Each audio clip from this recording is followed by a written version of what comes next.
Mesdames, Messieurs, bonsoir, soyez les bienvenus dans le cadre de notre journal Faits divers. Parlons de l'affaire Martinez-Zogo. Nous avons notre correspondant qui se trouve à Yaoundé et plus précisément devant le CED. Guy Zogo, bonsoir. Nos millions de téléspectateurs qui nous suivent au Cameroun et partout dans le monde. Quelles sont les dernières nouvelles vu que la dernière fois les principaux suspects avaient été renvoyés au CED? Alors, dernière nouvelle, nous sommes ici devant le secrétariat d'État à la Défense, devant le groupement territorial de la gendarmerie, justement, et pour vous dire, pour corroborer ce que vous disiez à l'entame lors de l'introduction de ce papier, le groupement territorial de la gendarmerie a donc reçu, les enquêteurs de la commission d'enquête ont donc reçu ici aujourd'hui dans leurs locaux qui se trouvent derrière moi. Vous pouvez voir que le portail est fermé et que la salle qui abrite les enquêteurs avec les suspects est encore éclairée alors qu'il est 20h passé de près de 15 minutes ici à Yaoundé. Alors, les auditions se sont donc faites avec notamment la présence du lieutenant-colonel Justin Danoué devant les enquêteurs de la commission d'enquête ainsi que quelques membres du commando pour audition à nouveau et confrontation.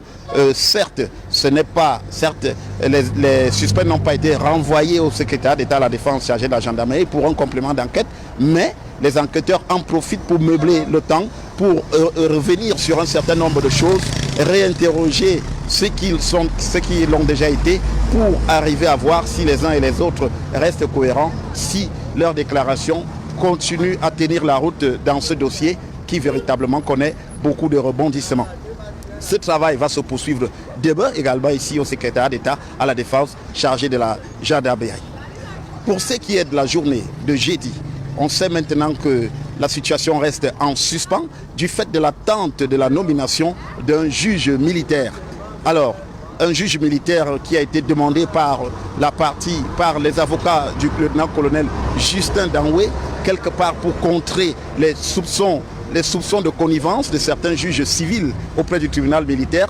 Certains juges civils qu'on soupçonne donc d'affinité avec certains suspects. Et c'est pour cela que les avocats du lieutenant-colonel Justin Danoué ont recusé ces juges civils et demandé la nomination d'un juge militaire. Alors, il faut dire que la nomination d'un juge militaire obéit à un processus qui est quand même un peu, pas laborieux forcément, mais qui est quand même un peu long, qui demande de prendre un certain nombre de précautions, puisque cela va du ministre de la Défense pour le chef d'état-major particulier du président de la République, puis au chef de l'État lui-même finalement. On sait que le chef de l'État est absent de Yaoundé depuis quelques jours. C'est au vu de toutes ces pesanteurs, il faut donc croire qu'il faut être patient dans ce dossier-là.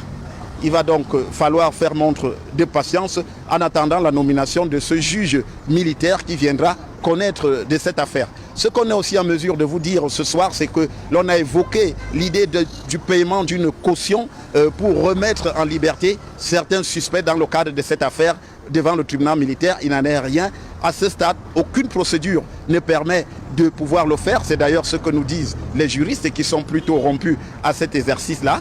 Aucune procédure ne permet, à ce stade, aucun paiement justement d'une caution n'est possible par un suspect, d'autant que le commissaire du gouvernement n'a pas encore fait son réquisitoire introductif pour que ces suspects se retrouvent donc devant le juge d'instruction, le juge militaire qui va donc être nommé.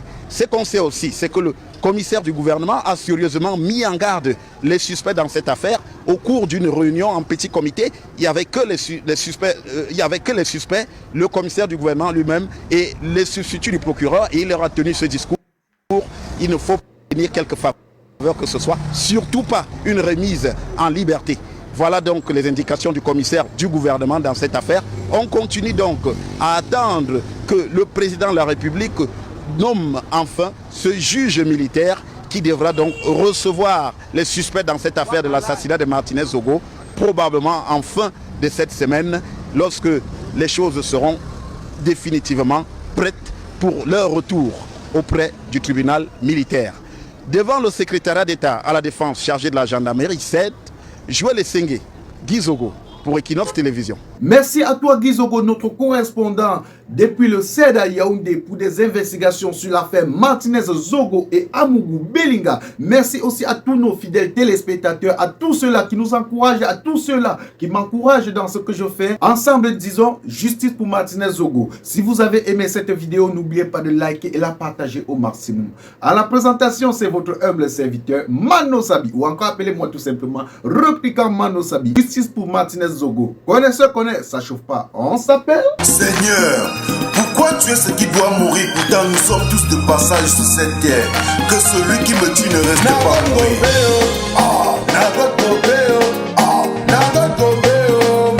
Adolphe Domiguez production, le Phoenix de Bruxelles.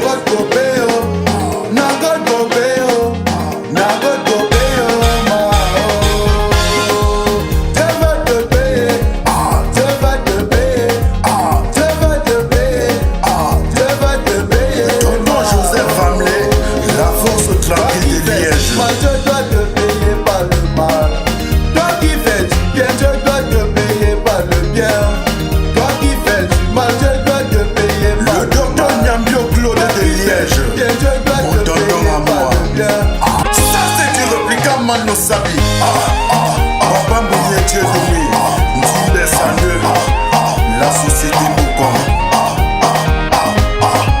Florence, l'étoile de l'Est à Paris. Toi qui veux m'empoisonner, est-ce que tu pourras me remplacer sur cette guerre? Il y a de la place pour tout le monde sur cette guerre. Tu fais du bien, tu auras le bien. Tu fais le mal, tu auras le mal. Flo est quelqu'un.